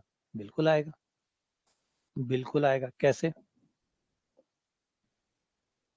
ये रहा आपका छोटा इंटरवल जिसमें ए शामिल नहीं है। देखो बीच वालों में तो कोई दिक्कत नहीं है, बीच वालों में किसी भी पॉइंट पे चले जाओ, बीच वाले किसी भी पॉइंट पे चले जाओ, हर पॉइंट के ऊपर इसके बीच में किसी भी बिंदु पे जाके चेक करोगे तो आपको अनंत पॉइंट मिलेंगे। पिंक वाले के, पिंक वाले के अनंत बिंदु मिलेंगे हर पी में, हर पी में आपको अनंत पिंक मिलेंगे, क्योंकि लगातार है भैया, लगातार तो अनंत बिंदु तो ऐसे ही होते हैं। तो आप कुछ भी बना लो, इंटरवल तो इतना अनंत होता है कि उसको चाहे कितने टुकड़े कर लो, उसके हर टुकड़े में अनंत अवयव होंगे। तो ये तो हर में ही आपको मिलेगा। अब क्या हुआ, किनारों पे भी, किनारे भी लिमिट पॉइंट बन गए। किनारे कैसे बने? क्योंकि हर किनारे में भी अनंत बिंदु होंगे। देखो, हाँ, किनारे के दूसरी तरफ नहीं है मत तो, चाहे हमें कौन सा दूसरी तरफ की गारंटी है? हमें तो कहा था कि भाई हर बिंदु के आसपास में अनंत अवयव होने चाहिए, तो अनंत अवयव है, बन गया। तो ए और बी भी लिमिट पॉइंट हो जाएंगे। तो ए बी के, जो ए बी के अंदर वाले हैं वो भी लिमिट पॉइंट होंगे, और जो किनारे हैं वो भी लिमिट पॉइंट होंगे।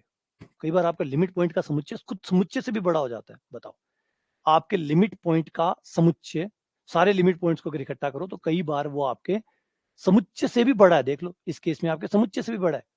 आपके समुच्चय में ए और बी नहीं थे, लिमिट पॉइंट में ए और बी भी है, इवन वो भी है, जो खुद वाले हैं वो तो है ही है, प्लस किनारे भी हैं, लेकिन किनारे उसमें नहीं थे, क्योंकि ये है परिभाषा की ताकत। तो परिभाषा के भीतर भीतर रहोगे तब तो चीजें समझ में आ जाएंगी, वरना हम हमारे हिसाब से खुद से बनाएंगे तो गड़बड़ जाएगी। अब संवर्त अंतराल ले, तो संवर्त अंतराल का प्रत्येक बिंदु सीमा बिंदु होता है। बिल्कुल,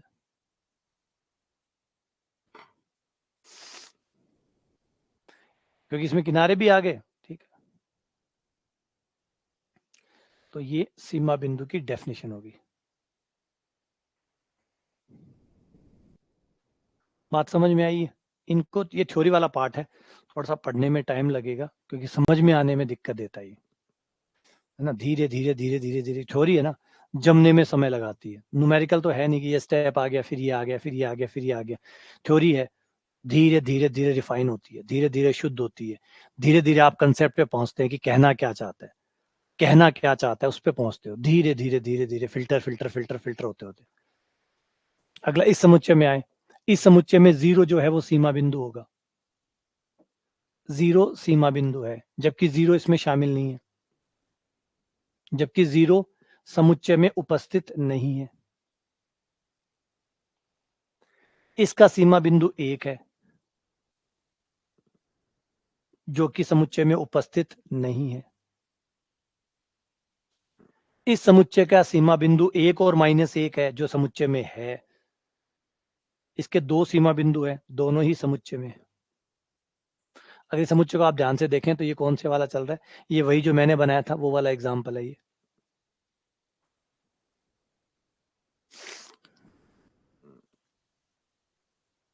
एक एक आ रहा है, -1 आ रहा है, फिर हाफ आ रहा है, -हाफ आ रहा है। मतलब ये वाला समुच्चय अगर हम चित्र में देखें तो ये ऐसा चल रहा है। ये रहा आपका, एक यहां ले लो, -1 यहां ले लो। पहले तो आपका आ गया एक एक, दोनों ही, यहां भी एक आया और यहाँ पे भी एक आया, यहाँ पे -1 आया। फिर आपका यहाँ जीरो ले लेता हूँ बीच में एक बार, जीरो।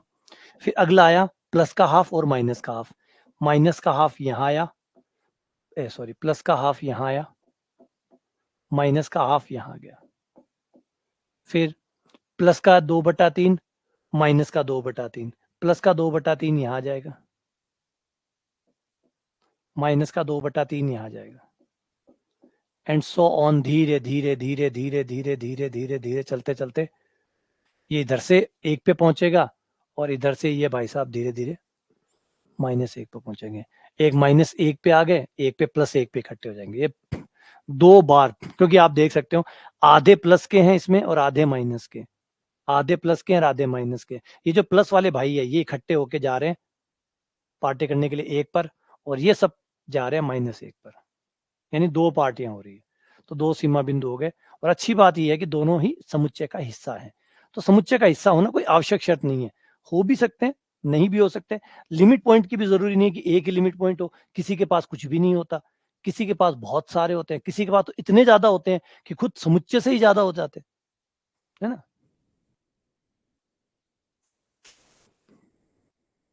ठीक है, चलो बस इसमें इतना ही पढ़ते हैं, फिर कल आगे की परिभाषाएं ऐड करेंगे, है ना। थ्योरी वाला पार्ट है तो थोड़ा समझने समझाने में समय ज़्यादा लगता है, क्योंकि ये वो आइडिया है, जब तक समझ में नहीं आएगा तो गणित की कई हिस्सा आपको परेशान करेगा। जैसे मैट्रिक्स स्पेस आगे आप पढ़ेंगे, जो फर्स्ट ग्रेड की तैयारी कर रहे हैं वो लोग जब मैट्रिक्स स्पेस पढ़ेंगे तो ये कंसेप्ट वहाँ पे भी आता है, ये टोपोलॉजी में भी आता है, जब आप टोपोलॉजी पढ़ते हैं तो वहाँ पे भी आता है।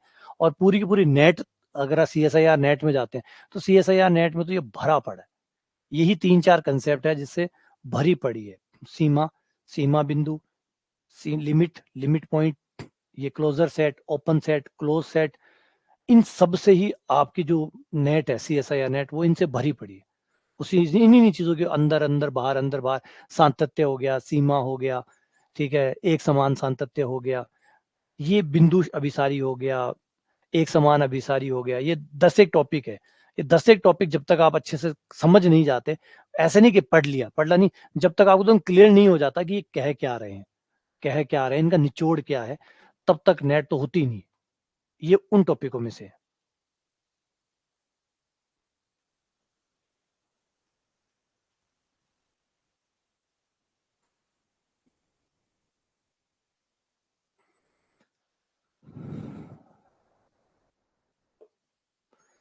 तो भारी होती है, क्या करें, तो थ्योरी है ये यही पार्ट है, ये इंपॉर्टेंट पार्ट है, इसको पढ़ना। जैसे मैंने बताया कि आप चाहे बड़े एग्जाम में जब भी आप जाते हैं, बड़े एग्जाम में आप जब भी जाते हैं तो आपको ये लेके जाना पड़ता है। छोटे एग्जाम में न्यूमेरिकल आते हैं, जितने भी छोटे एग्जाम आप दे लो, आप नीट का एग्जाम दे लो, आप CSIR नीट का दे दो, या थर्ड ग्रेड का दे दो, सेकंड ग्रेड का दे दो, इनमें आप ज्यादा देखेंगे कि न्यूमेरिकल ज्यादा आते हैं। लेकिन जैसे आप हायर एग्जाम में जाते हैं, जो भी हायर एग्जाम होते हैं वहां देखते हैं वहां न्यूमेरिकल कम हो जाते हैं, थ्योरी बढ़ जाती है, थ्योरी ज्यादा इंपॉर्टेंट हो जाती है। हाँ, वापस देखनी पड़ेगी, कई बार देखनी पड़ेगी, एक दो बार से तो ये होगा ही नहीं, कई बार गुजारना पड़ेगा आपको, कई बार। और कई बार आप गलत पढ़ेंगे, फिर दोबारा सही पढ़ेंगे, फिर दोबारा परिभाषा पे जाएंगे, कई बार राउंड लगेंगे, तब जाके ये फिल्टर होगा।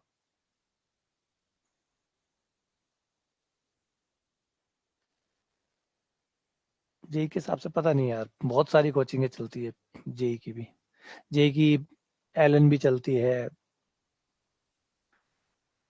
चलो मिलते हैं आपसे अगली क्लास में।